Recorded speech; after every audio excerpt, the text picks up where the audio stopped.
एका बाईला पोह्याला फोडणी द्यायची होती आणि फोडणी देताना तिच्या असं लक्षात आलं, की घरातली हळद संपलेली आहे. मग 2-3 दिवसांनी घरात एक फंक्शन असल्याने तिने नुकतंच केशर आणून ठेवलं होतं. तिने असा विचार केला, की फोडणीमध्ये हळदीच्या ऐवजी केशर जरी घातलं तरी पिवळाच रंग येणार आहे आणि ह्या विचाराने तिने पोह्याची फोडणी करताना 10 ग्रॅम केशर घालून पोहे बनवले. हे जसं शहाणपणाचं लक्षण नव्हे, अगदी तसंच केशररूपी शरीर प्रपंचरूपी फोडणी करता वापरणं हे सुद्धा शहाणपणाचं लक्षण नाही. खाया पिया सुखसे सोया, इनो में क्या रे कमाया, कमलमुख राम भजन कुदिया असं आपल्याला संत सांगतायत. मग 84 लक्ष योनी फिरल्यावर दुर्लभ असा मनुष्य जन्म मिळालाय.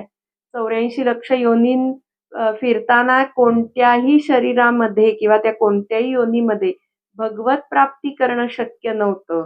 ते फक्त मनुष्य जन्मातच शक्य आहे. त्यामुळे संत आपल्याला परोपरीने कळवळून सांगत आहेत, की मनुष्य जीवनाचं कर्तव्य, मुख्य कर्तव्य हे भगवत प्राप्ती होय.